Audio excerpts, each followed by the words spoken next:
Okay. So thanks again for taking the time to do this, Courtney. Feel free to introduce yourself, and I'll start with the first question of how long have you been a caregiver and who are you a caregiver for? Okay, my name's Courtney, and I live in St. Augustine, Florida. And I help take care of my father, who's 83, who's had dementia since probably like a good 15 years. So. Okay. And then where does your father live? Is he living with you or is he in a facility? Right now he's living at home, yes, with me. Okay. And has that changed in the past, over the past couple of years? Or? He usually just lives with my mom. Okay. And so we all have kind of merged, but they're going to get their own house and move because affording a memory care facility is quite expensive. So. Absolutely. Okay. Now, so are you the sole caregiver, or are you caregiving with your mom, for example, or other members of the family? It's me and my mom. Okay. He has 3 sons, but they all live in Connecticut, so they come down 2 days a year and think that they've helped. Okay. Well, I guess between you and your mom, then, how does task management work? And so how do you two divvy up things? Well, because I work all day, so she kind of handles, the all day interaction. I'm kind of like on night duty because he's semi-nocturnal. Oh, really? So, and I help her when she needs a break.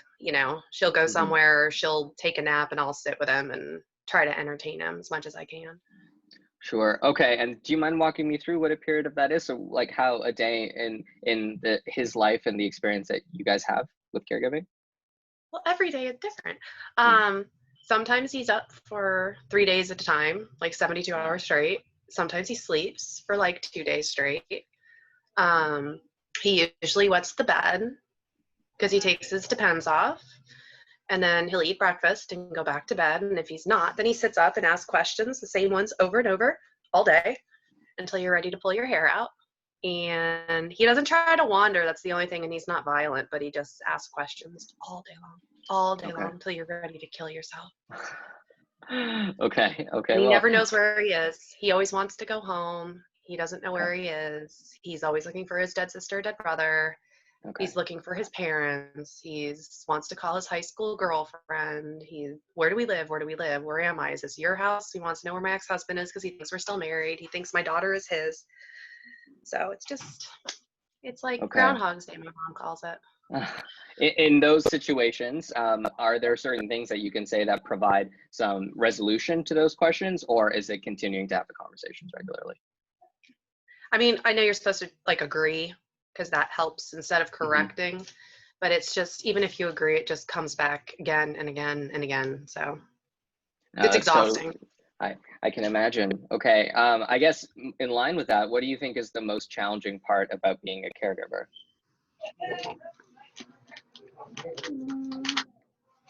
Probably just worrying about burnout. Like my mom, she had taken care of him for a long time, and she ended up having a brain hemorrhage a couple of years ago. She was in the hospital for 2 months, and I was totally in charge of him. So I had to take FMLA, and then once I went back to work, I had to get him a sitter. So it's just, I don't know, there's just, everything's challenging, really. Trying to get him to eat, take his medicine, not burn out, not be mean. But I mean, you're supposed to be compassionate, but it gets to a point where you're just beyond frustrated. Totally. Okay. And I guess on the other side of that, what are some of the more rewarding parts or experiences that you've had that you've enjoyed? No, I don't think there's any. No, okay. Totally fair. No.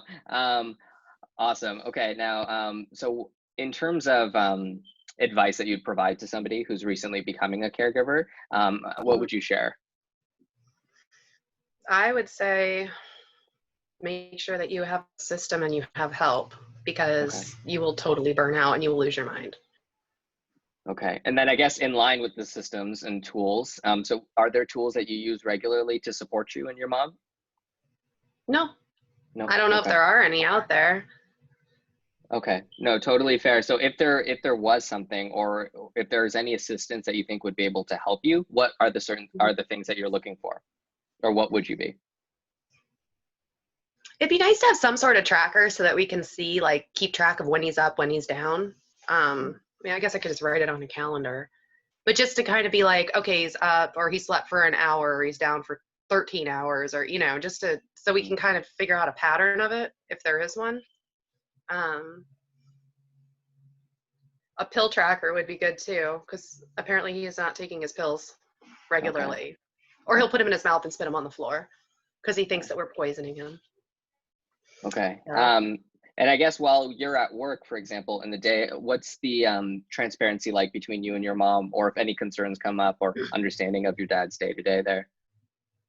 well, usually I get home and she's like, thank God you're home. But like she has to have surgery on Monday and she's like thinking about getting a sitter unless Mhm. he's up all night, then he sleeps all day, then we can leave him home. But Okay. otherwise, but I mean, it's like he's only wandered like once, twice, Okay. 2 or 3 times. He's kind of afraid to go outside. We had, I worked with a friend that works for home health and he was able to get me some home health stuff through Medicare. Okay. And we had a speech therapist come in and put giant like stop signs on all the doors. So like, Wow. don't go in the garage, don't go out the front door. And those Okay. have seemed to work. But he still thinks the garage is the bathroom, even though we've lived in the house a year. He goes in the pantries, just everything. Every day's a new day. Okay. No, it's interesting because other caregivers I've spoken to, for example, leaving the premises or the home is one of the biggest concerns. So whether that's like a tracker that they have on the individual to be able to understand if they're leaving or not, I think that's really interesting. Okay. We're not there yet. I'm Okay. sure it'll come, but he has COPD, so he Okay. doesn't walk well as it is. So even if he got out, I don't think he knew he could go very far. Okay. And then in terms of the things that your father loves to do, are there certain activities that really bring him joy in the day, or like whether it's an old thing, music perhaps, or anything like that? He watches television. He'll read a book. Okay. I don't even know if he's reading it though. He just opens to a random page and looks at it. He Okay. used to love to read, and he did like woodworking and stuff. But he was an aerospace engineer in his job. Oh, wow. But now he just sits on the couch and kind of stares into space and sleeps and eats, and that's pretty much it. He really has no interest in anything. I bought him a busy board. I thought that might, but he didn't even touch it. Okay. So Okay. Now, I guess moving forward in terms of care for you and your mom that you're providing, what would be a preference for you? Would it be having your father continue to live with y'all, or perhaps moving to a facility? What would be best for you guys, and what would be best for him in the future? I think a facility would be best, but I mean, it's like Hmm. $6,000 a month, Hmm. and then my mom would go broke, and she's See, still healthy. So I would love some more clarity on that side because I mean, we are a company based out of Toronto. I'm currently in Toronto. However, I'm doing my education in the States, as I mentioned. So I'm trying to understand the care breakdown. I know in Toronto, there's a very large wait list for care facilities where a lot of oh, people are having to stay home. What's it like there? there's no wait list. If you say you want Interesting. to get in, you get in. It's There's a a bunch. cost situation. It's the cost. Yeah, Mhm. there are about 3 memory care units in this area. And they're nice, like we've toured them and Mhm. everything. I mean, but they're like $6,000 a month. Wow. I mean, that's like their entire income plus. Yeah. So, I mean, you basically can't, you just deplete all your money going in, but there's no wait. But Hmm. Medicare doesn't cover anything. There Hmm. is absolutely no option unless you do like a home health type thing and you can get Medicare to reimburse it. Or we have hospice and they'll come in, but then they only come like 1 day a week for an hour and then they'll reevaluate you and say that you're too high functioning and kick you out. Okay. Um, and then the other alternative is hiring someone, but last time we did that, that cost $3,000 a month, and that was just 9 to 5. And it's when he's wild is usually at night. Okay. So that was So, somebody who would come in and assist with the daily tasks of ensuring hmm medications and etc. hmm Okay. yeah, they Okay. would And sit with them. We have pay someone to come twice a week to give him a shower. okay. If he decides to get out of bed. Today we had a podiatrist come in and cut his toenails, so he rarely leaves the house. Okay. But people come to him. And how are those interactions? Do you think he feels more comfortable with you and your mother, or how is he feeling with other individuals coming in the home? He's fine. He takes the shower with the other girl. He doesn't care. Okay.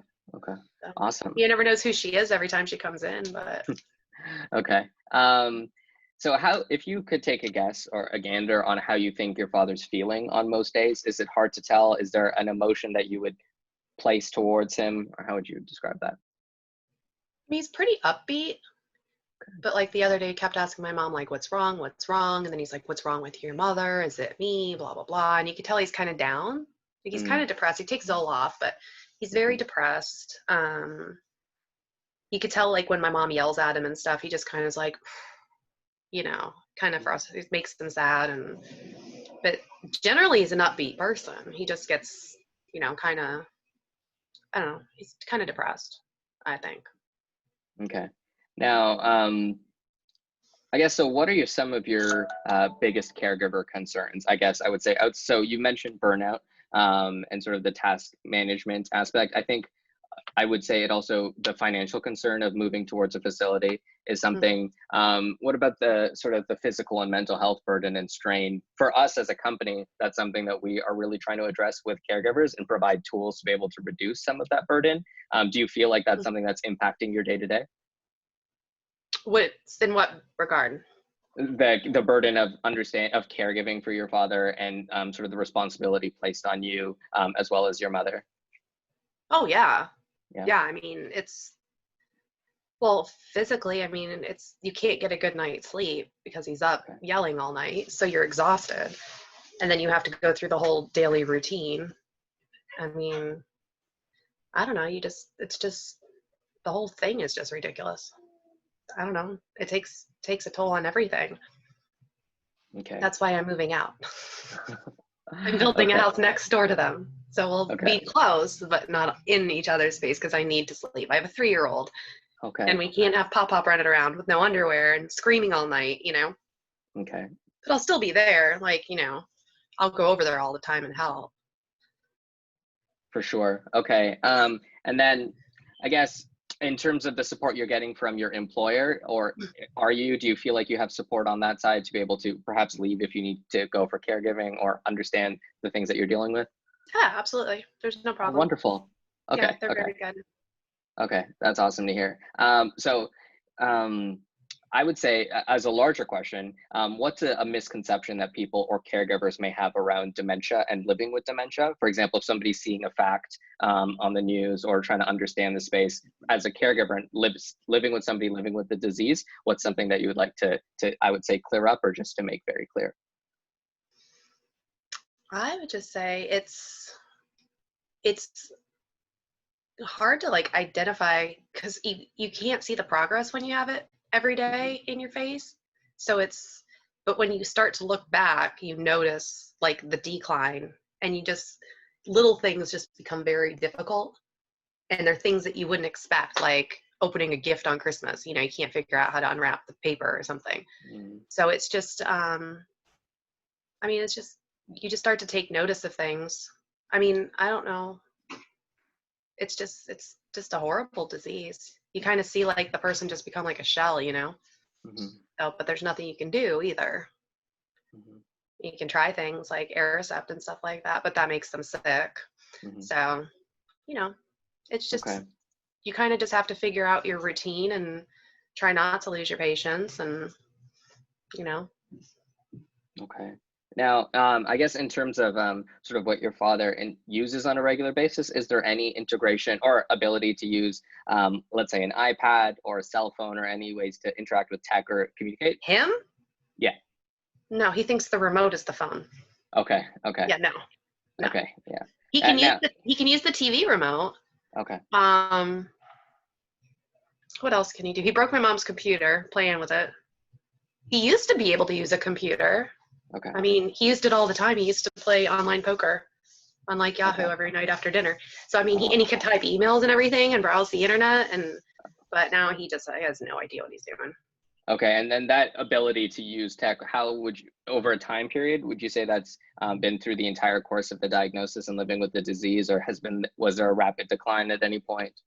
Um, well, like a year ago, he could sit on the computer Oh, and wow. click. So Okay. it's been recent, Okay. He just doesn't understand. He tried to eat the mouse the other day. My Okay. mom's mouse on her laptop. He put it in his mouth and bit it. Okay.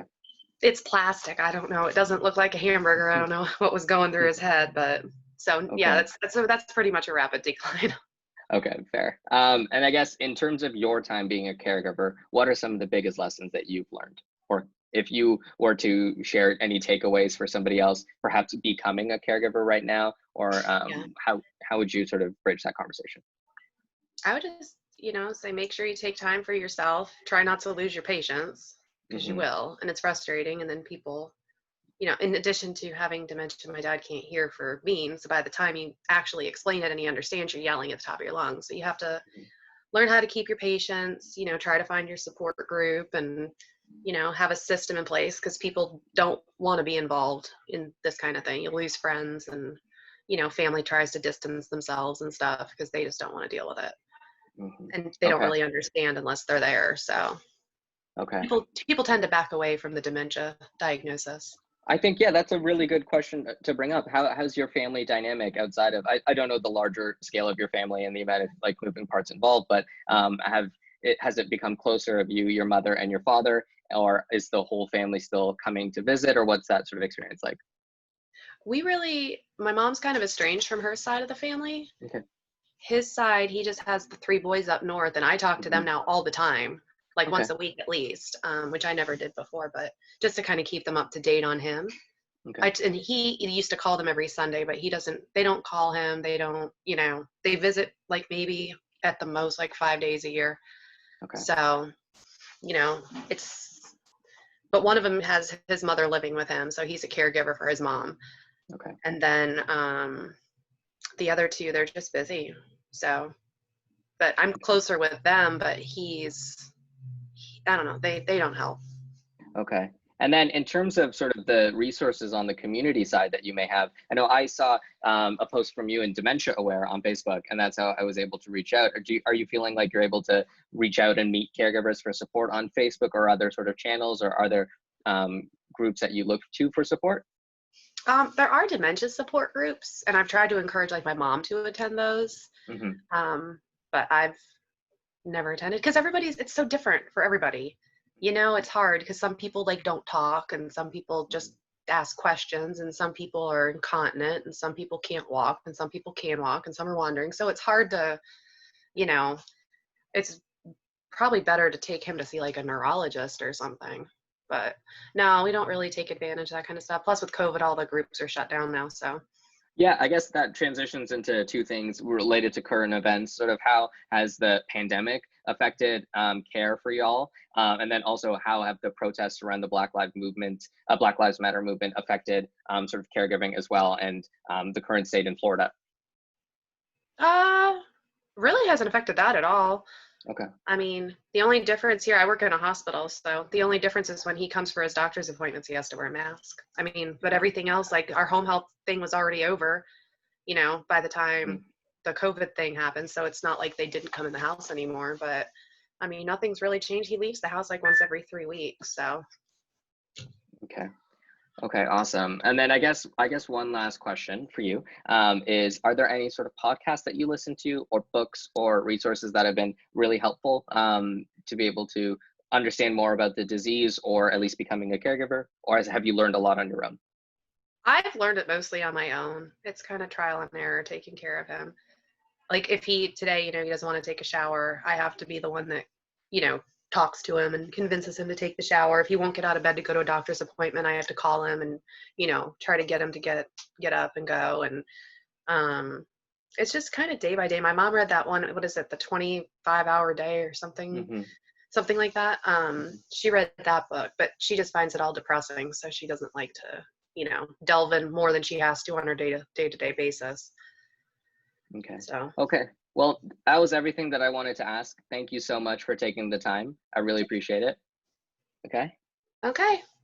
I am going to stop the recording. Is that